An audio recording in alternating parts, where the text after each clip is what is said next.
La semana pasada empezamos a estudiar cómo luce el amor y vimos la realidad de los problemas que existen en el matrimonio. Nosotros nos casamos con diferentes expectativas, cada uno llega al matrimonio con un juego de planos debajo del brazo y las cosas no resultan como nosotros esperábamos.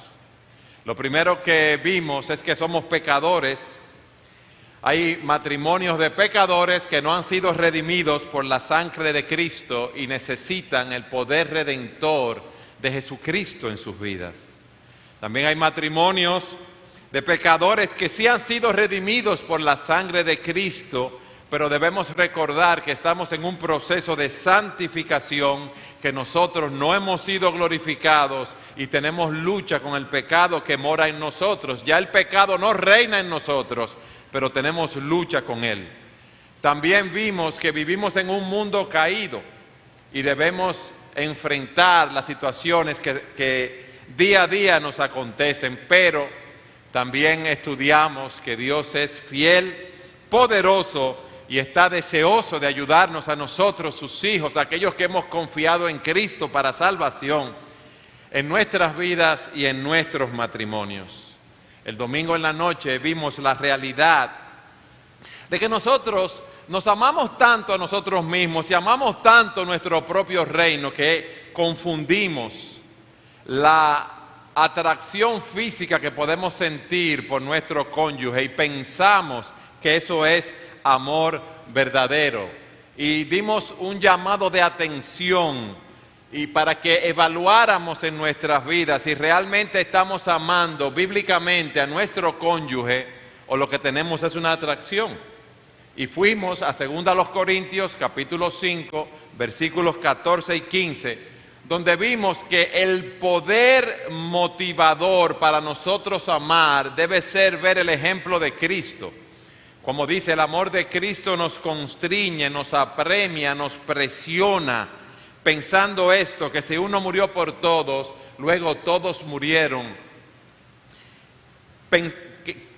Y Él por todos murió para que los que viven ya no vivan para sí, sino para aquel que murió y resucitó por ellos. A la luz del amor que Jesucristo me mostró, ya yo no puedo vivir para mi propio reino. Yo debo vivir para darle gloria a Él, para reflejar en la medida de lo posible sus maravillas, sus atributos en mi vida. Debo ver que Dios está formando a Cristo en mí y me está capacitando para vivir para Él. También vimos que en ese proceso de glorificar a Dios, de adorarlo, de contemplarlo a Él como mi creador, como mi soberano, como mi salvador, el ver su amor redentor por mí, eso me lleva a aceptar las diferencias de mi cónyuge. Me lleva a ver ese cónyuge que tengo como un regalo de la mano de Dios. Yo no me casé por accidente con esa persona. Dios en su soberanía la trajo a mi vida y que yo debo, así como he experimentado el amor redentor de Cristo, mostrar ese amor redentor en mi matrimonio. ¿Qué es lo que nosotros debemos hacer? Simple y llanamente, aprender a amarnos bíblicamente. Un amor que sea centrado en la cruz. Un amor crucéntrico, como dice el pastor Mahaney. O un amor cruciforme, como dice Paul David Tripp. Y el punto es que nosotros debemos ver cómo luce ese amor. ¿Qué era lo que motivaba al apóstol Pablo a vivir para Cristo? Simple y llanamente que ver el amor de Cristo mostrado en la cruz del Calvario lo apremiaba, lo presionaba tanto que lo llevaba a adorarle, a servirle, a vivir para Él. De tal manera amó Dios al mundo que ha dado a su Hijo unigénito para que todo aquel que en Él cree no se pierda, mas tenga vida eterna. Si yo conozco a Cristo, si yo conozco el amor de Cristo por mí, eso debe llevarme a amarlo, a adorarlo a Él con todo mi ser y amar a mi prójimo también. Ustedes saben por qué nosotros no amamos como debemos. porque Jesucristo no es el amor supremo de mis afectos. Y como veíamos, queremos continuar viviendo para nuestro propio reino. Pero Dios dice, el que ama padre, madre más que a mí no es digno de mí. El que ama a hijo o hija más que a mí no es digno de mí. Y yo quiero que ustedes me acompañen a 1 de Juan, capítulo 4, para que empecemos a ver ese amor y podamos definir ese amor. 1 de Juan, capítulo 4, versículo 9 dice, en esto se mostró el amor de Dios para con nosotros. ¿En qué? En que Dios envió a su Hijo unigénito al mundo para que vivamos por Él. En esto consiste el amor. No en que nosotros hayamos amado a Dios, sino que Él nos amó a nosotros y envió a su Hijo en propiciación por nuestros pecados. Cristo vino para soportar la ira de Dios en lugar de nosotros. Amados, amados, amados, si Dios nos ha amado así, debemos también nosotros amarnos unos a otros.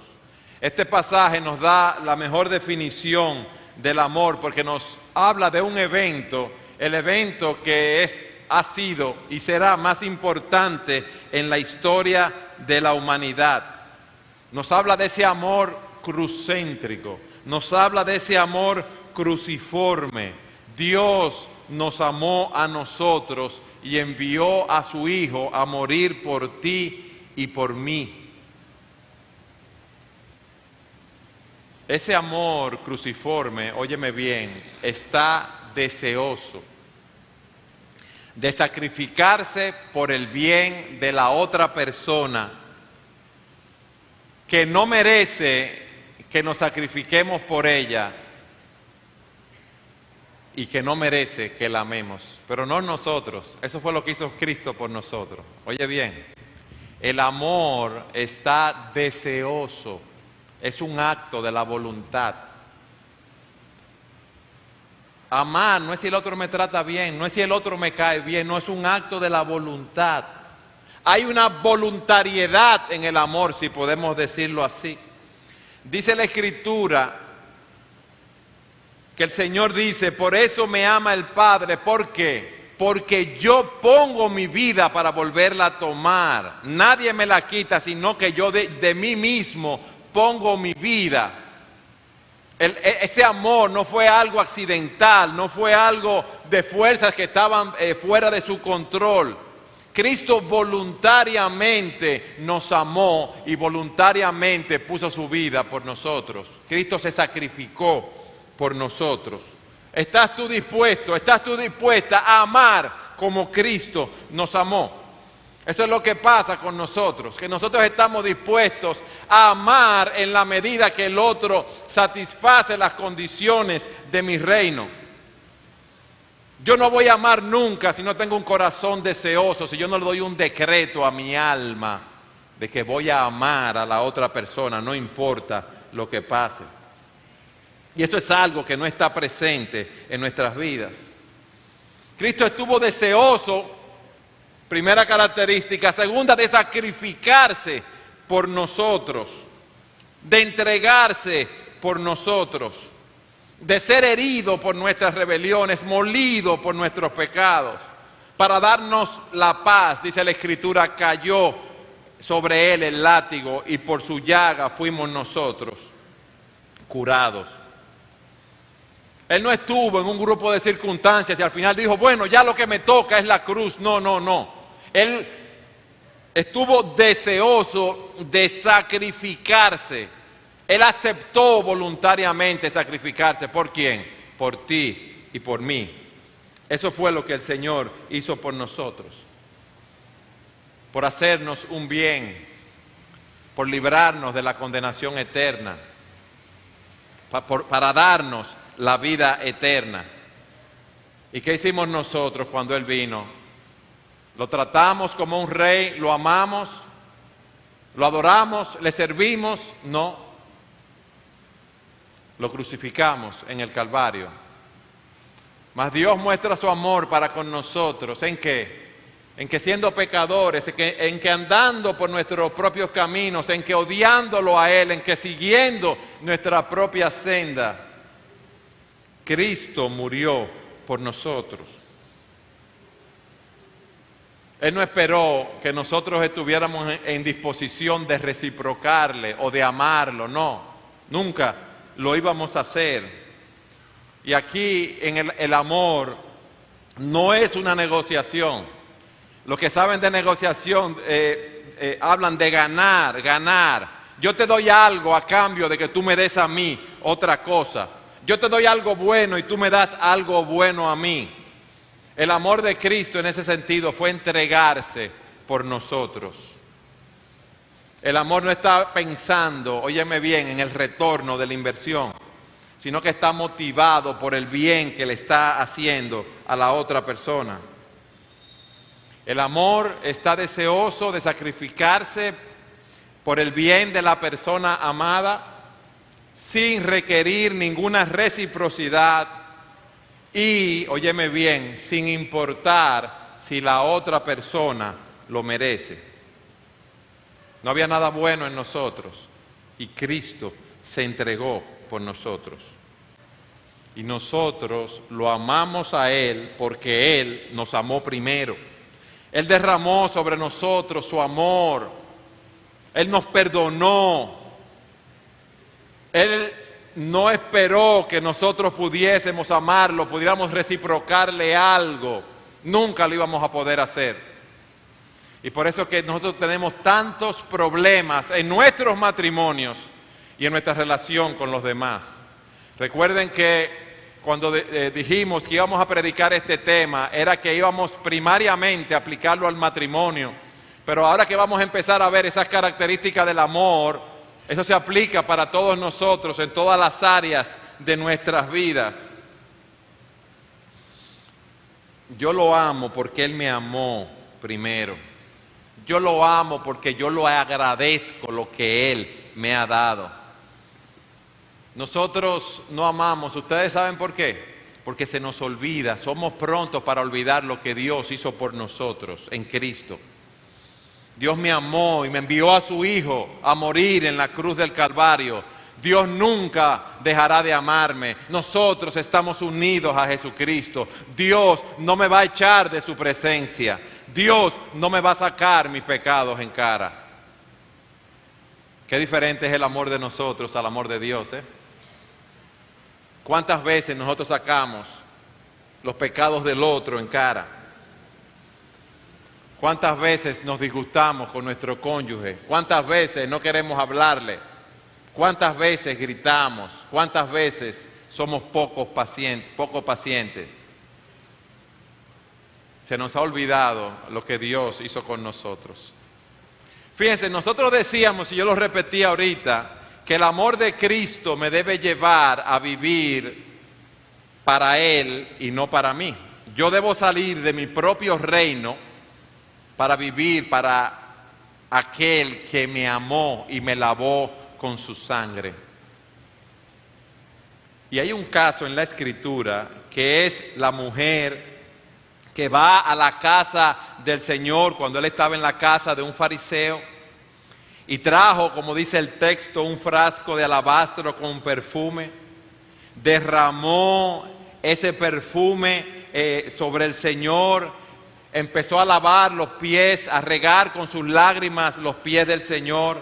Y el fariseo dijo, ¿pero cómo dejaron esa mujer aquí? Tú no sabes quién es esa mujer. Y el Señor le dice, ¿ves esta mujer? Y le dice al fariseo, yo entré en tu casa y no me diste agua para mis pies, mas esta ha regado mis pies con lágrimas y los ha enjugado con sus cabellos. Ustedes saben que la dignidad en un sentido de una mujer es su pelo, y esa mujer no tuvo en poco tirarse al piso a llorar a los pies del Señor y con su pelo limpiar, enjugar, secar los pies del Señor. No me diste beso, mas esta desde que entré no ha cesado de besar mis pies. No ungiste mi cabeza con aceite, mas esta ha ungido con perfume mis pies. Por lo cual te digo que sus muchos pecados, una mujer pecadora, una mujer de la calle, le son perdonados. ¿Por qué?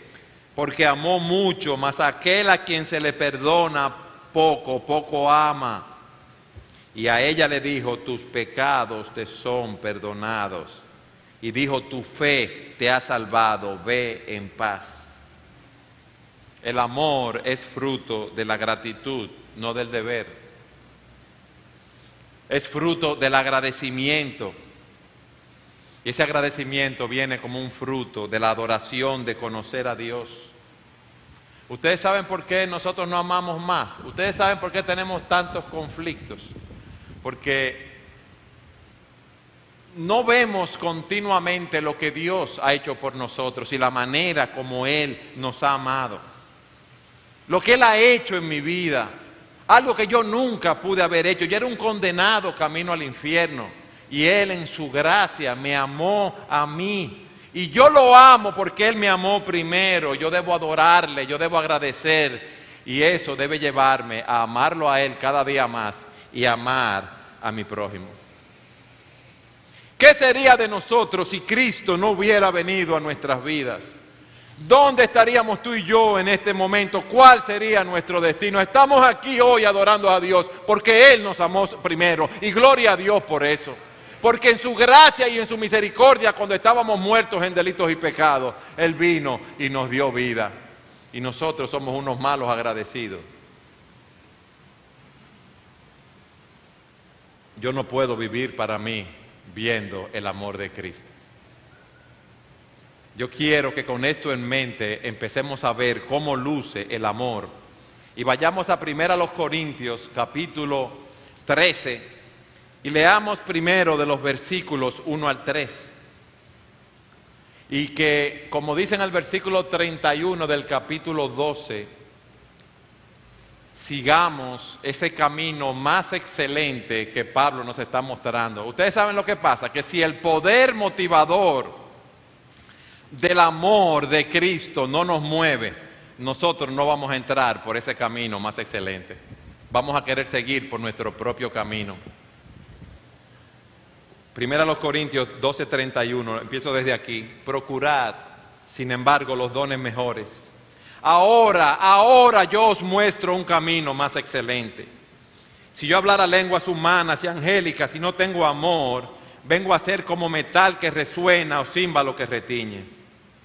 Y si tuviera profecía y entendiera todos los misterios y todo conocimiento y tuviera toda la fe, de tal manera que trasladara los montes y no tengo amor, nada soy.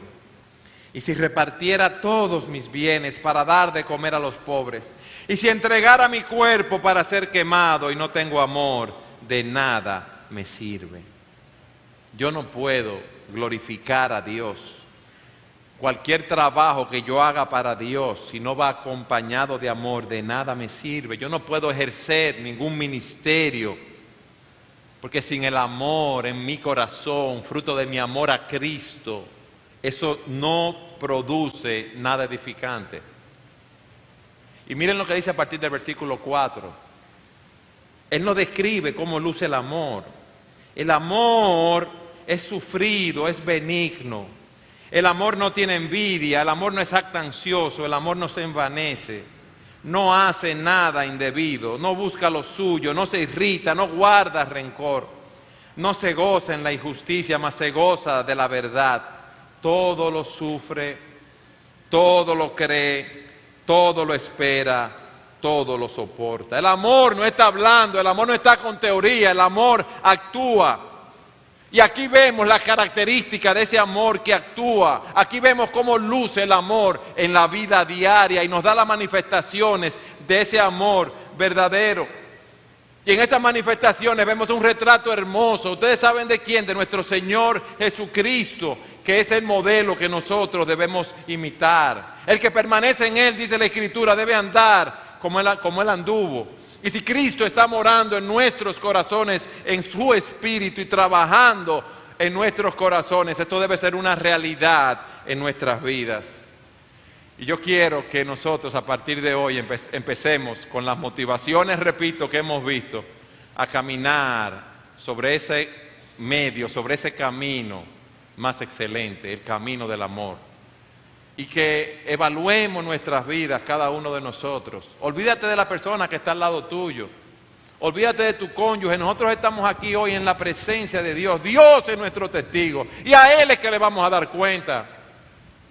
Y a Él es que nosotros queremos exaltar. Y su nombre es que nosotros queremos glorificar. Y empecemos a ver esto con esa conciencia en nuestros corazones. El amor es sufrido. El amor es paciente. Del amor que habla aquí es un fruto del Espíritu. Una persona que no tiene el Espíritu de Dios no puede tener ese amor en su corazón. Es algo sobrenatural. Y ese amor paciente que Dios nos da es para soportar, sufrir, tolerar por largo tiempo abusos de los demás, sin amargarnos, sin resentirnos, sin vengarnos de esa persona, aún teniendo el poder para poder hacerlo. Es la persona que tiene una mecha larga que usted le enciende y tarda mucho para explotar. Ustedes han visto esa película de que explota una dinamita en la mina antes. Y ponían una mecha larga y prendían la mecha y después de mucho tiempo explotaba. Es como un fusible por el cual pasan muchos amperes y no se quema. Y ese amor es un fruto del Espíritu. Y yo quiero que cada vez que tú te sientas a impacientarte, cada vez que tú quieras ante cualquier persona, ante tu cónyuge, ser impaciente y pelear y gritar y discutir, que tú medites junto conmigo en la paciencia de Dios para con nosotros. Dios es nuestro modelo de paciencia. Dice en Romanos 3:23, por cuanto todos pecaron y están destituidos de la gloria de Dios, siendo justificados gratuitamente por su gracia, mediante la redención que es en Cristo Jesús, a quien Dios puso como propiciación por medio de la fe en su sangre, para manifestar su justicia a causa de haber pasado por alto en su paciencia los pecados pasados. La justicia de Dios demanda que nuestros pecados sean castigados, pero Dios en su paciencia contuvo ese juicio. Él no fue indiferente ante nuestros pecados, ya que la justicia de Dios demanda que el pecado sea castigado, pero Dios en su bondad y en su paciencia retuvo ese juicio que merecían esos pecados por un periodo de tiempo. Dios soportó con paciencia nuestros pecados. Piensa todas las cosas malas que tú hiciste o que tú has hecho si no conoces al Señor, y Dios te perdonó todos tus pecados. Ira, gritería, maledicencia, adulterio, fornicación, todos los pecados. Piensa en todo eso y Dios te lo perdonó. Dios te lo perdonó. Y tu amor no puede ser sufrido, no puede ser paciente por los demás. A ti te tocan y tú explotas inmediatamente como una bomba atómica. No debe ser. Dice la Escritura que Jehová, estando Moisés le había pedido ver su gloria, y dice, y pasando Jehová por delante de él, proclamó: Jehová, Jehová fuerte, misericordioso y piadoso, tardo para la ira y grande en misericordia y verdad. Él no ejecutó su justicia inmediatamente, Él alarga su misericordia, sus ofertas de misericordia. Dice segunda de Pedro 3:9, el Señor no retarda su promesa, según algunos la tienen por tardanza, sino que es paciente para con nosotros, no queriendo que ninguno perezca, sino que todos procedan al arrepentimiento. Él da tiempo. Nosotros no somos así. Mira el ejemplo de Cristo. Uno lee la Escritura y dice, bueno, Cristo era Dios. Es verdad, pero a Él lo humillaron, a Él lo maltrataron, a Él lo rechazaron. Y dice en Mateo, venid a mí los que estáis trabajados y cargados, y yo os haré descansar. Llevad mi yugo sobre vosotros y aprended de mí, que soy manso y humilde de corazón, y hallaréis descanso para vuestras almas, porque mi yugo es fácil y ligera mi carga. Manso y humilde de corazón. El refugio de Cristo estaba en Dios. Él había entregado su camino en las manos de Dios. Y si su camino estaba en la mano de Dios, no importa lo que le hicieran los demás, Él era paciente. Y del Señor, mis amados, se burlaron. Le dijeron que era comilón, bebedor de vino, amigo de publicanos y pecadores. ¿Y cómo respondió Él? Con amor, con paciencia. A Él le dijeron que estaba loco, endemoniado. Le dijeron, tiene un demonio, está loco. Si te dicen a ti, tú eres un loco viejo, tú eres un loco, ¿cómo tú reaccionas? Ah, pero este hombre está loco, mira cómo hace las cosas. Y ahí que usted entonces explota la segunda bomba atómica entonces. Se arma la tercera guerra mundial. Quisieron apedrearlo diciendo que era un blasfemo al decir que él se hacía pasar por Dios. Y tomaron piedra para apedrearlo por la blasfemia que siendo hombre tú te haces Dios. ¿Y qué hizo el Señor? Lo cogió al paso. Que te hagan así a ti, que te van a tirar una piedra y tú coges tú 20 piedras y empiezas a tirar tú primero. Aunque no sea físicamente, eso pasa en nuestro matrimonio y eso pasa en nuestra relación con las personas, en el trabajo, en el colegio, en la universidad, en diferentes lugares.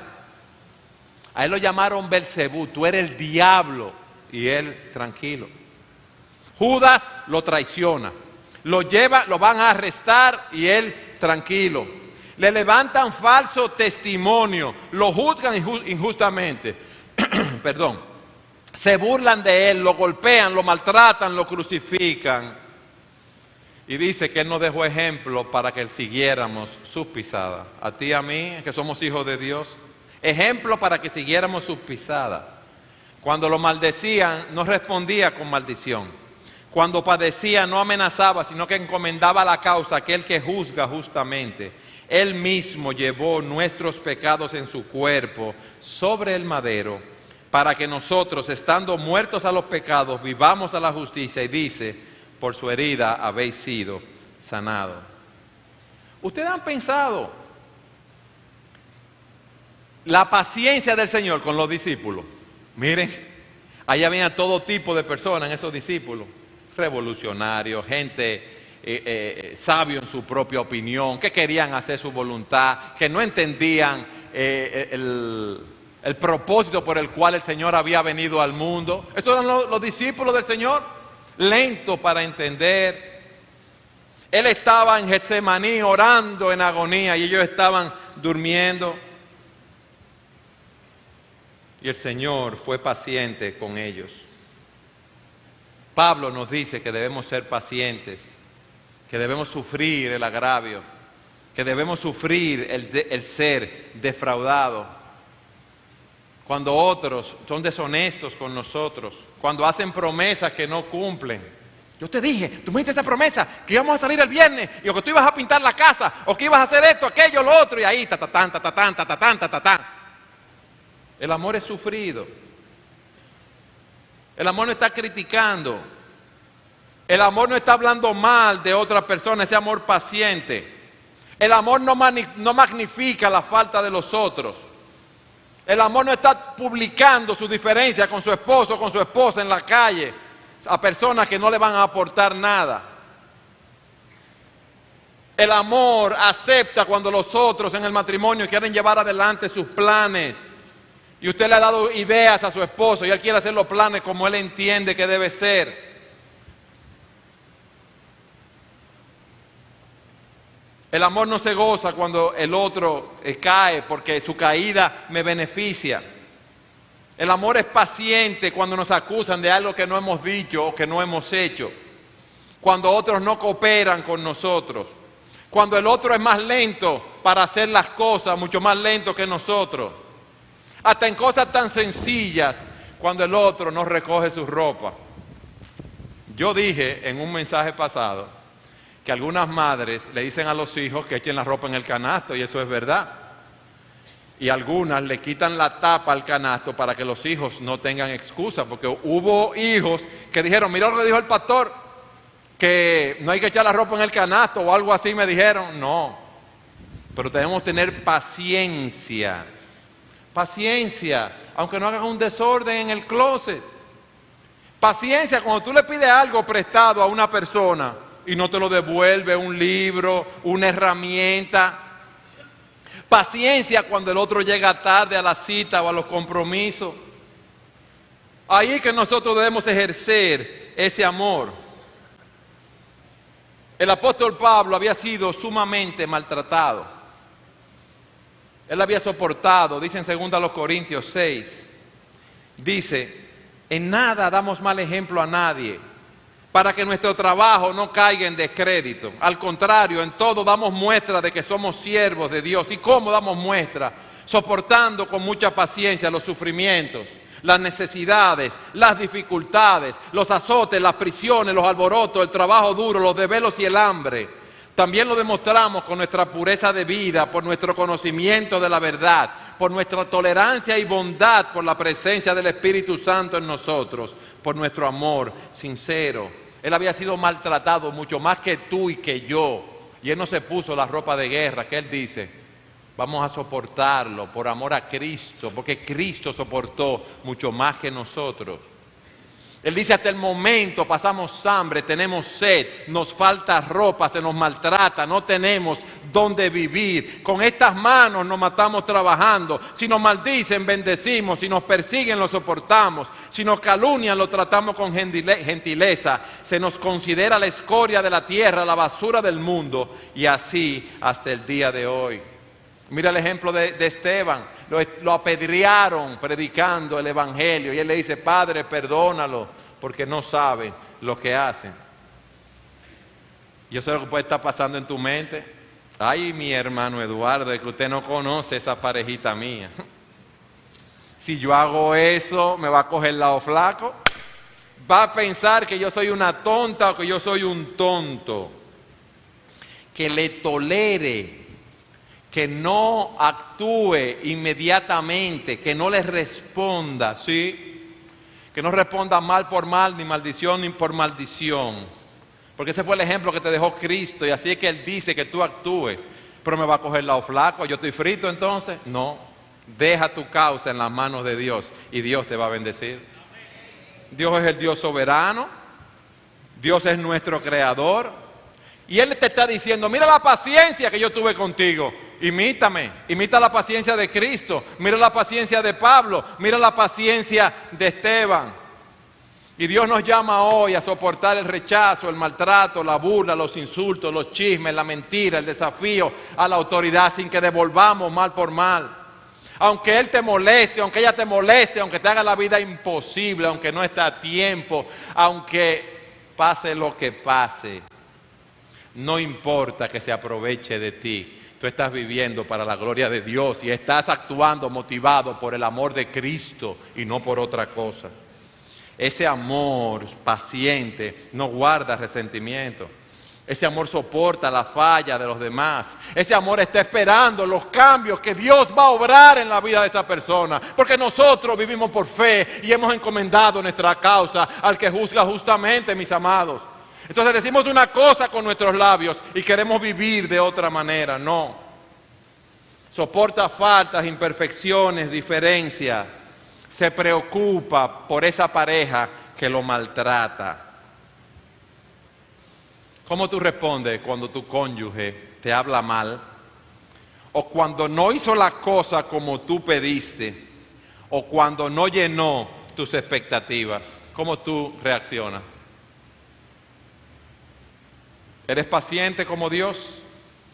¿Eres paciente como Cristo? Si tú eres un cristiano, tú amas a Cristo. Y el amor tuyo a Cristo y a Dios te lleva a imitarle. Es lo que dice la palabra. Efesios dice, sed pues imitadores de Dios como hijos amados y andad en amor como también Cristo nos amó. Ese amor, ese camino más excelente debe ser mi norma de vida. luchar, trabajar en el poder del Espíritu para que todos mis pensamientos, mis palabras y mis hechos estén dominados por el amor. Y ver a Cristo cómo Él soportó todas esas cosas por amor y cómo yo lo amo porque Él me amó primero. Esa es la primera característica. La segunda dice, el amor es benigno, el amor es amable, el amor muestra compasión. Y en este aspecto, la benignidad es el complemento de ser paciente o sufrido. La persona paciente es la que le suceden todas esas cosas y no responde mal. Pero esa persona es benigna y la benignidad es esa paciencia en acción. La persona paciente soporta el rechazo, el maltrato, la burla, sin vengarse, aún pudiendo hacerlo. La persona benigna es generosa, desea el bienestar de los demás, trabaja por ese bienestar, hace bien aún a aquellos que le hacen mal. Bueno, ahora sí está difícil, porque está bien, me puede hacer cualquier tipo de cosa y yo me quedo callado, yo me quedo callada, yo no digo nada, yo no le respondo, pero ahora me está diciendo que le haga bien, sí. ¿Tú sabes lo que es la benignidad? Como dice un autor, el amor paciente en ropa de trabajo, mano a la obra, vamos a resolver, ven, yo te voy a hacer bien, hazme todo el mal que tú quieras. Yo te voy a dar amor, yo te voy a comprar con amor como Jesucristo me compró con amor a mí. Esa palabra benigno viene de una raíz que significa utilidad. Y el que ama busca ser útil a los demás, busca activamente el bien del otro, aún el bien de sus enemigos. ¿Qué dice la Escritura? No resistáis al que es malo, antes a cualquiera que te hiera en la mejilla derecha, vuélvele también la otra, y al que quiera ponerte a pleito y quitarte la túnica, déjale también la capa, y a cualquiera que te obligue a llevar la carga por 1 milla, ve con él 2. Dios es nuestro mayor ejemplo de benignidad. Benigno con los ingratos, con los malos, con los rebeldes, con los que están perdidos, sin esperanza. Y ese Dios nos dice lo siguiente: y si hacéis bien a los que os hacen bien, ¿qué méritos tenéis? También los pecadores hacen lo mismo. Y si prestáis a aquellos de quienes esperáis recibir, ¿qué mérito tenéis? Pues también los pecadores prestan a los pecadores para recibir otro tanto. Amad pues a vuestros enemigos, haced bien y prestad, no esperando nada, no esperando ninguna reciprocidad. ¿Y cuál será el resultado? Y vuestra recompensa será grande y seréis hijos del Altísimo, porque Él es benigno para con los ingratos y malos. Dios es bueno, Dios es benigno para con nosotros. Dios nos hace bien. Hay personas que menosprecian las riquezas de su benignidad, de su paciencia y de su longanimidad, ignorando que su benignidad nos guía al arrepentimiento. Él nos aquí a nosotros, viviendo nuestras propias vidas, y Dios es benigno con nosotros y Él nos hace bien y nos hizo el mayor bien al enviar a Jesucristo. Y nosotros no podemos ser benignos con los demás. Nosotros no podemos ser benignos con nuestras esposas. Nosotros no podemos ser benignos con nuestros esposos. No podemos ser benignos con nuestros compañeros de trabajo, con nuestros padres, con nuestros amigos. Debemos serlo. Dios manifestó su benignidad, su bondad para con nosotros. Él nos salvó, dice la Escritura, no por obra de justicia que nosotros hubiéramos hecho, sino por su misericordia, por el lavamiento de la regeneración y por la renovación en el Espíritu Santo, el cual derramó en nosotros abundantemente por Jesucristo nuestro Salvador, para que justificados por su gracia como un regalo viniésemos a ser herederos conforme a la esperanza de la vida eterna. Quítense de vosotros toda amargura, ira, gritería, enojo y maledicencia. Es lo que dice la Escritura antes: sed benignos unos con otros, misericordiosos, perdonándoos unos a otros, así como también Dios os perdonó a vosotros en Cristo. Eso es lo que nos falta a nosotros, esa disposición bondadosa de corazón que me lleva a buscar el bien de mi prójimo, a ser benigno, no centrarme en lo que el otro me hizo, en lo que el otro me dijo, sino en lo que esa persona necesita. No ser benigno con aquel que me trata bien, no, ser benigno también con aquel que me trata mal, familiar, vecino, amigo, quien quiera que sea. Yo debo amar a mis enemigos, yo debo hacerle bien. Eso es algo sobrenatural, es un fruto del Espíritu en nuestras vidas. Es algo que nosotros no podemos hacer en nuestras propias fuerzas. Y Dios ha sido benigno con nosotros. Y Dios nos está diciendo hoy que debemos mostrar esa benignidad a los demás. ¿Estás tú mostrando esa benignidad en tu matrimonio, en tu vida? ¿Estás tú preocupándote por el bienestar espiritual de las personas que están a tu alrededor? Es el mayor problema que tiene el hombre, aun el que te maltrata, toda persona, es que es un enemigo de Dios y necesita reconciliarse con Dios. Necesita ser hecho una nueva criatura, declarado justo en la presencia de Dios. Dice la Escritura, si alguno está en Cristo, nueva criatura es. He aquí, las cosas viejas pasaron, todas son hechas nuevas. Y todo esto proviene de Dios, que nos reconcilió consigo mismo por Cristo y nos dio el ministerio de la reconciliación, para que nosotros proclamáramos eso, que Dios estaba reconciliando consigo al mundo, no tomándole a los hombres en cuenta sus pecados, y nos encargó a nosotros esa palabra y nos dice que somos embajadores. ¿Para qué? Para ir a hacerle bien a las personas, para que ministremos, para que hagamos un servicio. Entonces, en vez de estar pensando tanto en ti mismo, piensa en tu esposa. Hazle bien a tu esposa, hazle bien a tu esposo, pero hazle un bien espiritual primariamente. Como un ministro, como un embajador de Jesucristo, dando de gracia lo que de gracia tú has recibido. Y no te centres tanto en ti y tú verás cómo tu matrimonio va a cambiar. El amor es benigno.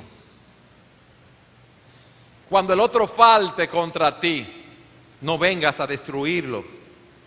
Restáuralo con un espíritu de mansedumbre.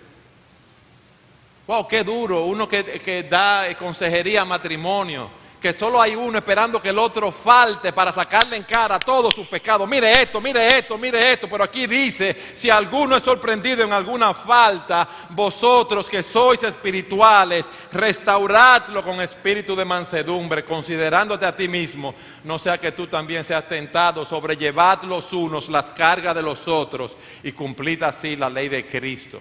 Es que mi cónyuge no hace eso conmigo, no importa, hazlo tú con él o con ella, aliéntalo cuando esté decaído, sosténlo, sosténla si ella es débil, sé paciente con ella, sé paciente con él. Eso es lo que nosotros debemos hacer. Complícate la vida sirviendo a los demás. Óyeme bien, complícate la vida llevándole a Jesucristo. Eso es lo que nos hace falta a nosotros. Ministrale en medio de sus luchas, de sus temores, de sus inseguridades, sin impacientarte, sin desesperarte, sin airarte. Recuerda a Cristo que enfrentó todo tipo de complicaciones en la vida. ¿Para qué? Para darnos la vida eterna a ti y a mí. Para darnos la vida eterna a ti y a mí es lo que nosotros debemos hacer. No queremos que interrumpan nuestros planes, no queremos que nos molesten. Nadie disfruta involucrándose en los problemas del otro, dando de su tiempo para resolver el problema del otro. Y eso fue lo que hizo Cristo. Si Cristo se hubiera quedado en los cielos y no hubiera descendido, nosotros estaríamos ahora mismo camino al infierno, sin esperanza y sin Dios en este mundo. Pero Cristo tuvo misericordia y en su gracia nos amó y se encarnó y murió por nosotros. Ese es uno de los mayores desafíos del amor, que es un amor verdadero, abandonar nuestra zona de confort, nuestra zona de comodidad, para entregarnos a llenar las necesidades de nuestro cónyuge, de las personas que están a nuestro alrededor. Nuestro cónyuge, porque Dios, como hemos visto, lo trajo a nosotros hasta que la muerte nos separe. Yo te voy a hacer el bien, yo voy a ser benigno, yo voy a ser benigna contigo, no importa lo que pase. Yo no voy a estar criticando, yo no voy a estar juzgando, yo voy a buscar la manera de sostenerte, yo voy a buscar la manera de alentarte. Así como Cristo lo hizo conmigo, en mi debilidad y en mi pecado y en mi error, vino y se entregó por mí. Eso es lo que nos hace falta a nosotros. Celebrar la gracia que Dios ha mostrado para con nosotros en nuestros matrimonios y en nuestras vidas. Que eso sea algo evidente a las personas. Mostrar esa benignidad, no importa lo que el otro no lo haga, en la manera como le hablamos, en la manera como le decimos las cosas, en el lugar donde decimos las cosas que hacemos y que no hacemos, que agradan y desagradan a nuestro cónyuge. Vamos a mostrar nuestra benignidad entrando en el mundo de nuestro prójimo, de nuestros esposos, de nuestras esposas. Vamos a regocijarnos con ellos, vamos a llorar con ellos, vamos a compartir nuestras vidas con ellos.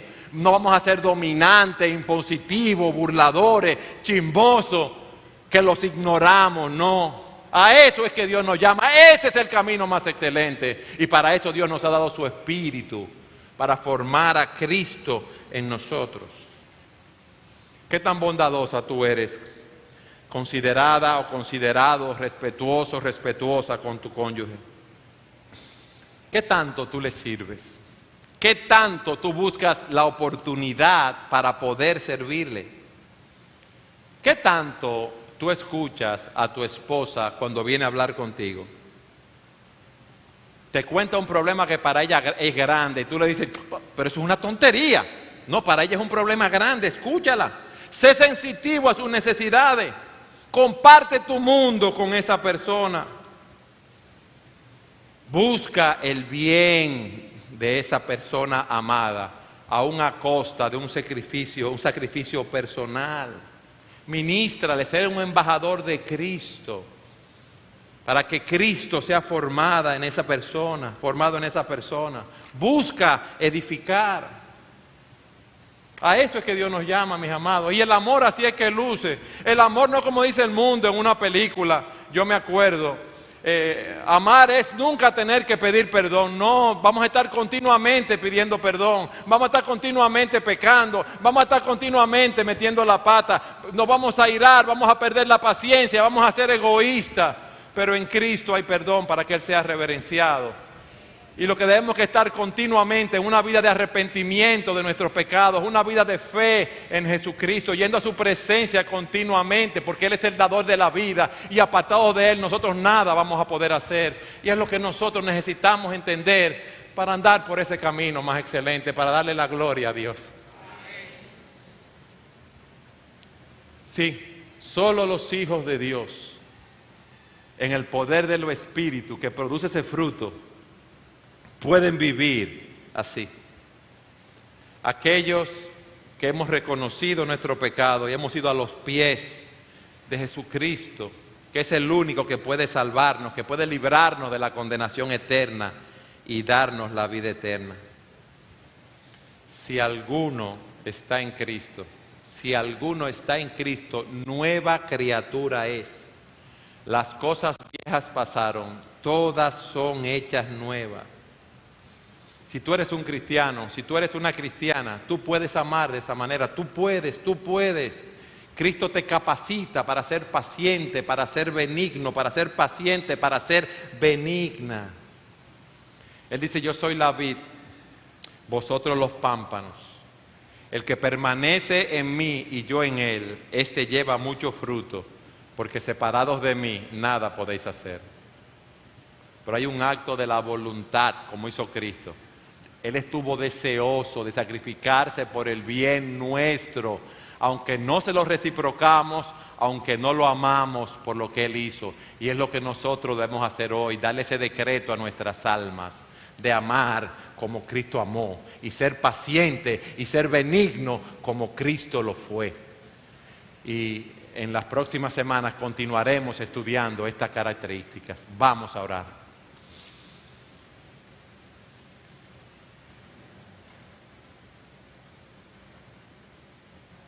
Padre, tú has dicho en tu palabra que si tú no edificas la casa, en vano trabajan los edificadores y en vano vela la guardia.